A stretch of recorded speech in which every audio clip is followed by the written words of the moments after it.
Thank you very much, Kamal. So, I think let's take a step back. It's a bigger question about the choice of technology. And the scene that every government faces at one point in time.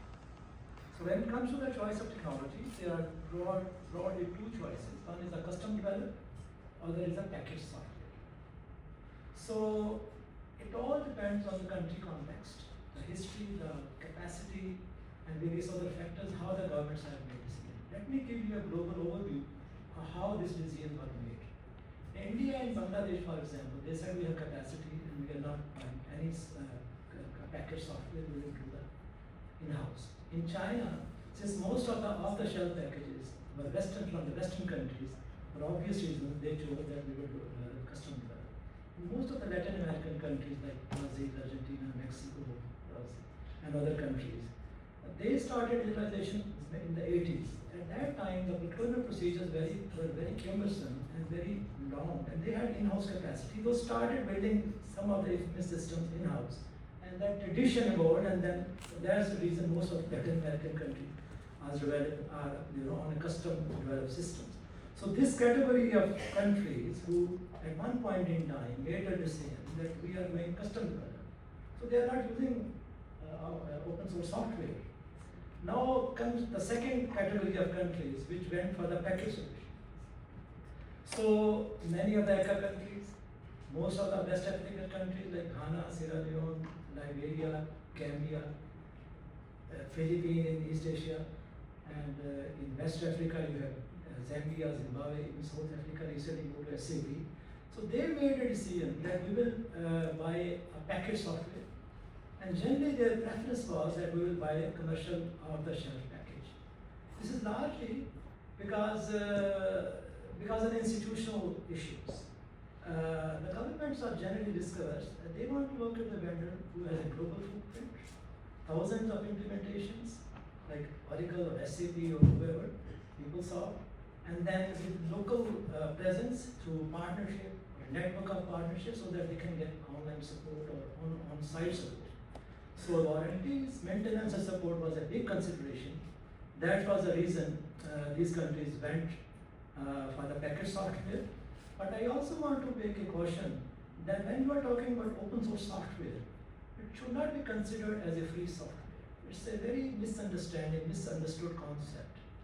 Open source software, the free license, there are two types of licenses. One is the community license, which is free, but one is the enterprise license. For the most of the government, because of the complexity of the government, the community software license, which is free, is not enough. So you start with, in one country, they started, it's a free software we implement without going through the competitive process. They started using the software, but after some time they said, we cannot do this functionality or that functionality. And then we went to the vendor said, you need to buy an enterprise license. So then they were already locked in that open source software, and then government had to buy single source the license for the enterprise version. So the implementation cost, the security, the interfaces, the training, the deployment cost, all these things cost.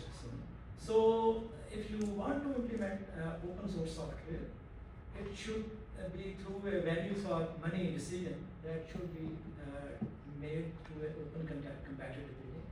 But it's not a free software. So that's what I want to emphasize. It has to compete and it has to demonstrate the value for money. And we should give equal consideration to open source software when we are procuring technology, if we have made a decision on a package. Thanks, Khuram. That was really great. I'd like to thank. And they, for obvious reasons, suggesting software, they don't trust the software. And they are saying that now we will custom develop our own software. Similarly, Vietnam, they were using Oracle, and now they have decided license cost, they want to go custom develop. It's not as straightforward, it takes a lot of planning, and it's a kind of re-implementation of the new system.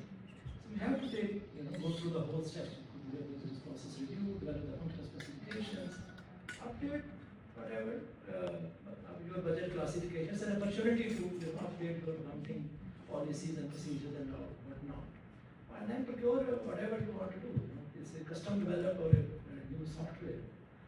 But generally, I discourage people to do that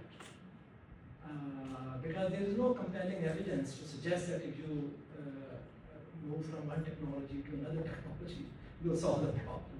Most of the problems are actually people problem. Focus on the people problem, focus on the capacity, focus on the policies. I think these are the more important problems. If you want to spend money on these things.